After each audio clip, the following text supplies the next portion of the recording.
Why did the Egyptians sleep on stone pillows? You'll be shocked when you find out the real reasons. Imagine the perfect pillow, soft, springy, molding to the shape of your head. Now imagine replacing it with a smooth, cold stone under your neck. This is how ancient Egyptians slept for thousands of years, from powerful pharaohs to simple craftsmen. This habit, strange at first glance, was not a whim or a form of asceticism. Behind each of these stone, wooden, or bone headboards lies a whole world of beliefs, practical needs, and sacred meanings that seem incredible to modern people. They were at once a luxury item, a magical amulet, and even a portal to the afterlife. Watch the video to the end to find out how this simple household item was supposed to protect against evil spirits, ensure eternal resurrection after death, and why some of them were more valuable than gold. I will reveal the most closely guarded secret of the elite of ancient Egypt, which even affected their sleep. The headrest was not just a functional item, but a silent story about the status of its owner. The higher a person's position in society, the more rare and expensive materials were used to make their nighttime accessory. Pharaohs and high-ranking officials could afford headrests made of translucent alabaster, polished to a mirror shine. Others ordered them made of ivory, which was brought from distant African lands, thus demonstrating their trade connections and influence. These materials were not just beautiful, they were a visual embodiment of power and wealth. Ordinary Egyptians used headrests made of fired clay or simple wood, such as sycamore or acacia. The shape may have been similar, but the material instantly revealed the social status of the owner. Thus, even in sleep, society remained strictly hierarchical. Many elite headrests were carved with the owner's name and titles. This transformed a utilitarian object into a personal artifact, forever linked to its owner. Such an inscription was not just a signature, but a magical affirmation of identity in both the world of the living and the world of the dead. Sometimes headrests were decorated with intricate carvings and inlays. The use of materials such as faience or even gold turned them into true works of art. These items were displayed in the home as a sign of high status and refined taste. The skill with which some examples were created is astonishing. Stone and wood carvers spent weeks or even months creating a single headrest. Every curve and every line was carefully thought out and executed with incredible precision. For example, several headrests were found in Tutankhamun's tomb, including the famous ivory example. It demonstrates not only the wealth of the young pharaoh, but also the highest level of craftsmanship of the time. This item was created to serve the king both in this life and in eternity. We would love to hear your thoughts. Do you think modern luxury items carry as much meaning as these ancient artifacts? Let us know in the comments. Are you ready for the shocking truth about why a soft pillow could be deadly in ancient Egypt? The Nile Valley has a hot and dry climate where nights are often stifling. In such conditions, any soft pillow made of fabric or down would become a breeding ground for sweat and discomfort. The headrest solved this problem ingeniously and simply. By raising the head above the sleeping surface, it allowed air to circulate freely around the neck and head. This constant light breeze helped cool the skin and made sleeping in the heat more bearable. The hard, smooth surface of the stone or wood did not absorb sweat and remained cool to the touch. This gave a pleasant feeling of freshness when in contact with the skin. Unlike modern pillows, which can heat up from body heat, the headrest stayed cool all night long. In addition, this design helped maintain hygiene. Soft pillows could accumulate dust and various microorganisms, which would be highly undesirable in the context of ancient medicine.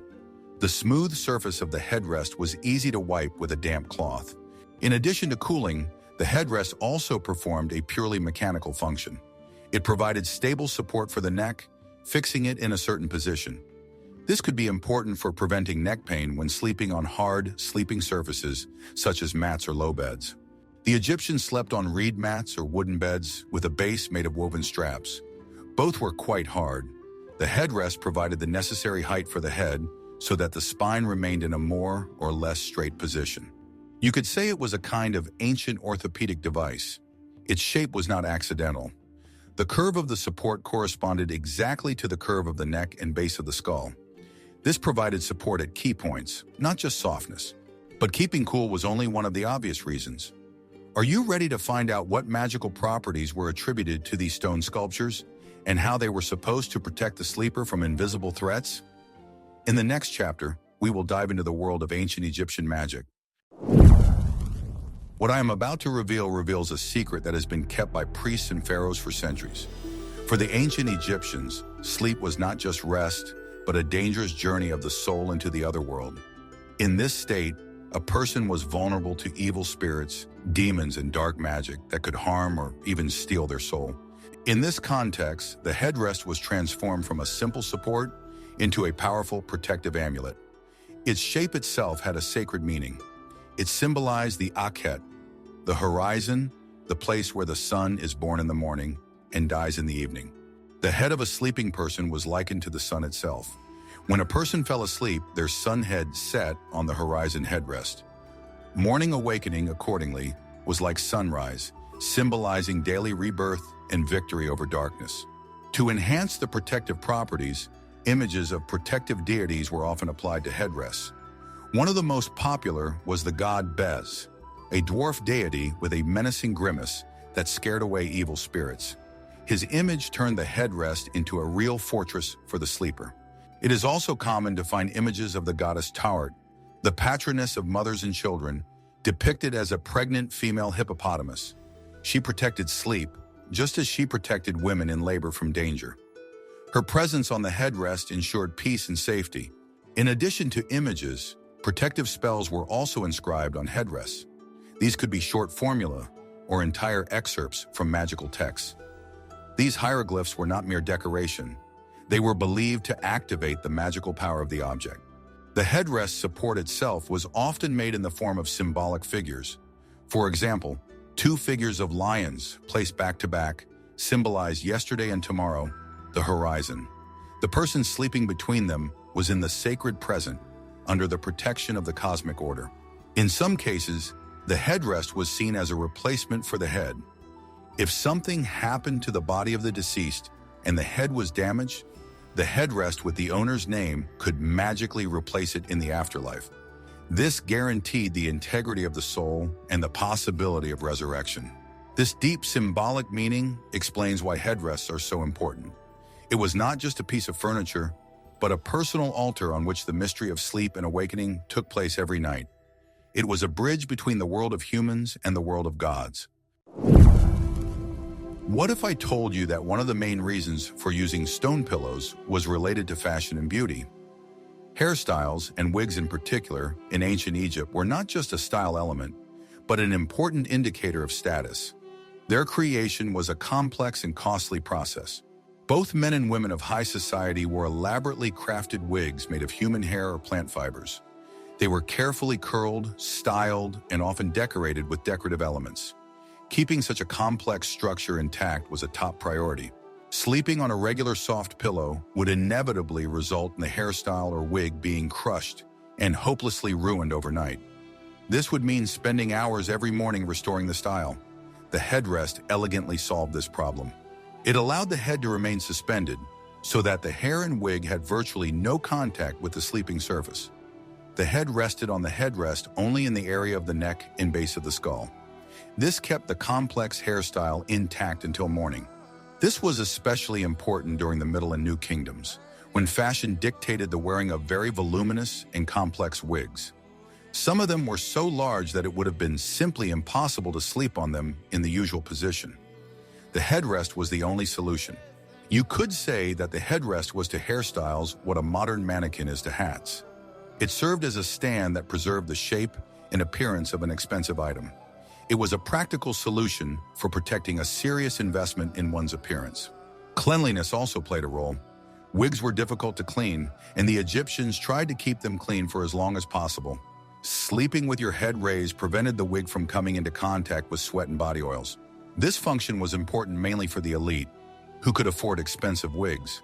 However, ordinary Egyptians, who wore their own hair braided into numerous pigtails, could also use headrests to preserve their hairstyles.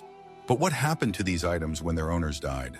In the next chapter, you will learn why the headrest was an essential companion for Egyptians not only in life, but also on their journey to eternity. Headrests were an integral part of funeral equipment and are found in tombs from all periods of ancient Egyptian history. This proves that their function was not limited to earthly life. In the context of death, they took on an even deeper and more important meaning. The Egyptians believed that after death, the soul embarked on a long and dangerous journey through the afterlife, Duat. The goal of this journey was to reach the fields of Ayalu, the Egyptian paradise, and attain eternal life. To do this, the deceased had to preserve the integrity of their body and successfully pass the judgment of Osiris. The headrest placed under the mummy's head played a key role in this process. It was believed to magically support the head of the deceased, preventing it from separating from the body. The integrity of the body was an absolute condition for resurrection. There was even a special spell for the headrest, which was recorded in the Book of the Dead under number 166. This spell was recited by the priest during the funeral ceremony to revive the object. It was supposed to give the headrest the power to lift the head of the deceased and grant him life. The text of this spell reads, "The sick who sleep are awakened to lift their heads to the horizon." This directly links the headrest with the idea of awakening from the sleep of death and resurrection. It was a kind of magical engine that started the process of rebirth. Therefore, the headrest in the tomb is not just a reminder of earthly life. It is an active magical tool necessary for eternal existence. Without it, according to Egyptian beliefs, the deceased risked remaining headless and forever lost in darkness. Funeral headrests were often made of stone, even if the person had used a wooden one during their lifetime. Stone was associated with eternity and immutability, which made it the ideal material for the afterlife. Such a headrest was supposed to serve its owner forever. Sometimes headrests for tombs were non-functional. They could be too fragile or purely symbolic, sometimes even in the form of amulets. The main thing was not their physical function, but their very presence and magical potential. The most famous funerary headrests were found in Tutankhamun's tomb. One of them, made of turquoise faience, was placed directly under the pharaoh's mummy's head. This emphasizes the extreme importance of this item in the ritual of transition to eternity. Thus, the headrest accompanied the Egyptian throughout all stages of his existence. It served him in his earthly life, providing comfort and protection, and it became his faithful companion in the afterlife, guaranteeing eternal rebirth.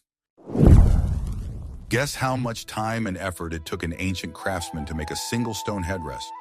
The process of its creation was long, laborious, and required the highest level of skill. It was a job that only experienced and respected craftsmen could do. The most commonly used materials were limestone or alabaster, calcite, which were mined in quarries along the banks of the Nile. Alabaster was particularly prized for its translucent structure and beautiful patterns. The stone blocks were delivered to workshops where they were processed. The main tools of ancient stonecutters were copper or bronze saws, chisels, and drills. To shape the stone, the craftsman first roughly hewed the block. This was the most physically demanding part of the work, requiring strength and endurance. Then the more delicate process of creating curves and details began. Using chisels of various shapes, the craftsman carefully chipped away the excess stone, gradually revealing the contours of the future headrest. This stage required a steady hand and impeccable eye.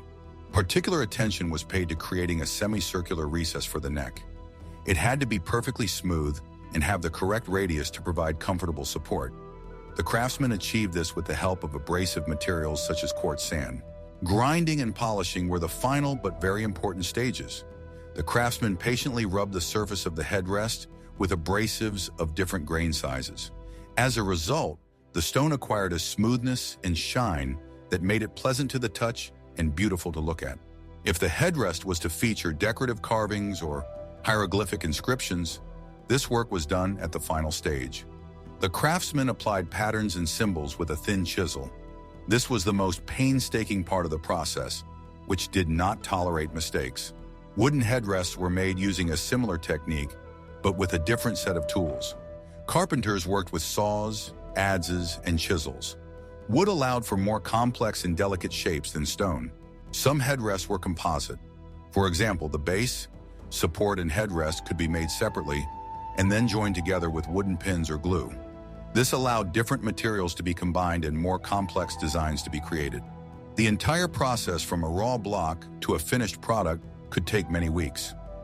The cost of such a headrest was high and depended on the material, the complexity of the work, and the reputation of the craftsman. It was an item that was valued and cherished. Were these works of art really comfortable for sleeping? In the next chapter, we will look at possible ways in which the Egyptians could have adapted these hard supports for greater comfort. At first glance, the idea of sleeping on a stone seems like the height of asceticism.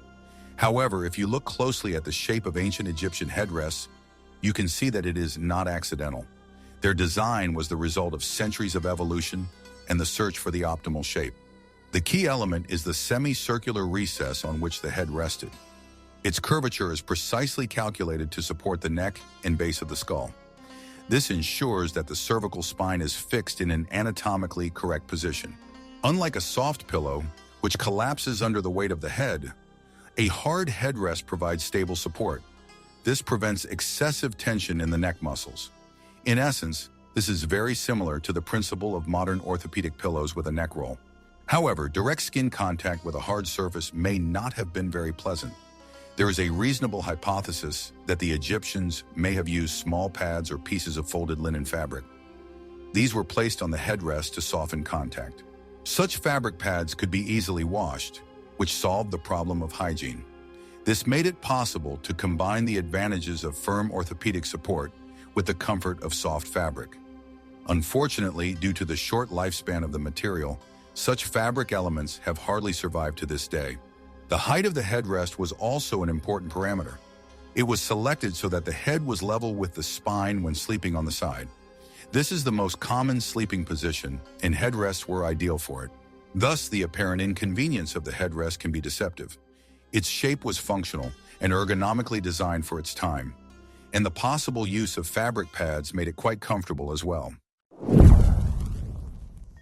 Although the most luxurious headrests from the tombs of the pharaohs are impressive, one should not think that they were exclusively for the elite.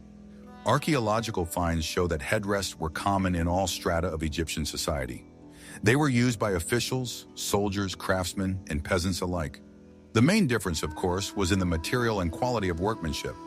While wealthy Egyptians ordered headrests made of expensive woods, stone, or ivory, ordinary people were content with more affordable options. The most common were wooden headrests. Local woods such as acacia, sycamore, and tamarisk were used to make them. They were easier to work with than stone, and accordingly, were cheaper. The wooden headrests of ordinary people rarely had elaborate decorations. Their main feature was functionality. An even cheaper and more affordable option was headrests made of fired clay. A potter could make such an item quickly and at minimal cost. Although they were fragile, their low cost made them accessible to the poorest segments of the population. Sometimes a simple, unfinished block of stone or wood of a suitable shape could serve as a headrest. In this case, it was not aesthetics that were important, but the function itself, to raise the head during sleep. This proves that the practical use of the headrest was appreciated by everyone. Regardless of the material, the basic shape of the headrest remained remarkably stable over the millennia. It consisted of three main parts: a flat base for stability, a vertical support, and a concave bed for the head. This design proved so successful that it did not require any major changes. Studying these simple, utilitarian headrests gives us no less information than studying royal artifacts. It allows us to glimpse into the everyday lives of ordinary Egyptians. It shows how they solved everyday problems and what they cared about. Many ancient Egyptian headrests were not just skillfully carved objects, but also carriers of written information. Hieroglyphic inscriptions transformed them from silent supports into talking artifacts. These texts could tell a lot about the owner and the functions of the object itself. The most common type of inscription was the name and title of the owner. This made the headrest a deeply personal item, inextricably linked to its owner. In the afterlife, such an inscription served as identification, ensuring that all the magical properties of the object would work for that particular person. Inscriptions often contained good wishes and magic formulas. For example, you can find standard phrases such as, "May he be alive, healthy, and unharmed." These words were supposed to work as a permanent spell protecting the owner. As already mentioned, entire spells from the Book of the Dead could be written on headrests. These texts were intended to protect against the dangers of the afterlife and ensure successful resurrection. The inscription turned the headrest into a kind of written amulet. Sometimes the text contained appeals to the gods. The owner of the headrest could ask for protection from deities such as Osiris, Ra, or Hathor. These inscriptions were a form of prayer frozen in stone or wood. The application of hieroglyphs was a job for an experienced scribe or carver. Each sign had to be carved clearly and correctly so as not to distort the meaning of the spell. According to Egyptian beliefs, an error in a hieroglyph could render the magic formula ineffective or even dangerous. In this way, the hieroglyphs breathed additional life into the headrest. They gave it a voice that was meant to sound forever. This voice told the story of its owner and protected him with its magic words. The tradition of using headrests in Egypt lasted an incredibly long time, more than 3 millennia. However, over time, even the most enduring customs fade into the past. The decline of the headrest era began in the late period and accelerated with the arrival of Greco-Roman rule. The Greeks and Romans who came to Egypt brought their own customs with them. One of these was the use of soft pillows stuffed with wool, down, or grass. This new fashion gradually began to replace traditional Egyptian headrests. Changes in funeral rituals also played a role. Classical Egyptian beliefs began to mix with Greco-Roman ones, and the role of the headrest as an essential element for resurrection became less significant. They were placed in tombs less and less frequently. By the beginning of our era, with the spread of Christianity, the tradition of using headrests in Egypt had almost completely disappeared. New religious beliefs did not require such complex magical equipment for the afterlife. The world had changed, and headrests became a thing of the past. However, it is interesting to note that Egypt was not the only culture to use such items. Hard wooden headrests were and remain common in many cultures in sub-Saharan Africa. This suggests that the idea of such a headrest was a universal solution for hot climates.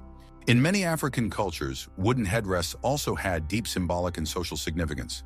They could indicate the status of the owner, be part of initiation rituals, or serve as a connection to ancestral spirits. This is a striking parallel with ancient Egyptian beliefs. Some scholars even suggest that the Egyptian tradition may have influenced neighboring cultures, or conversely, been part of a broader African cultural context. This question remains a subject of scholarly debate.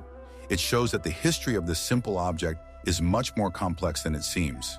Today, ancient Egyptian headrests are kept in museums around the world. They attract attention with their unusual shape and make us think about how different our ideas of comfort can be. They are silent witnesses to a bygone civilization. By studying them, we not only learn about how the Egyptians slept, we immerse ourselves in their worldview, their fears, and their hopes. This simple object turns out to be the key to understanding complex aspects of their culture, religion, and everyday life. The legacy of these artifacts is a reminder that the most ordinary objects can carry the deepest meaning.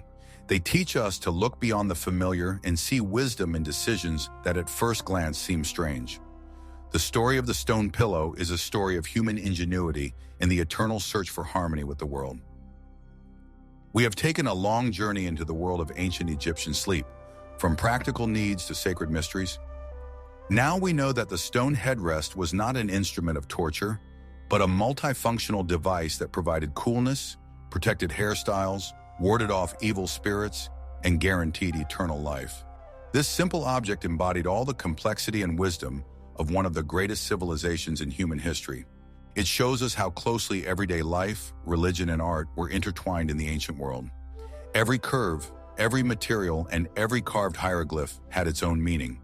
The headrest was not just an object, but a faithful companion to the Egyptian on his journey through life, death, and eternity. Suggest topics for future videos that you would like to see on our channel in the comments. Which mysteries of the past fascinate you the most? Don't forget to subscribe so you don't miss our new research and join us in discovering amazing pages of history.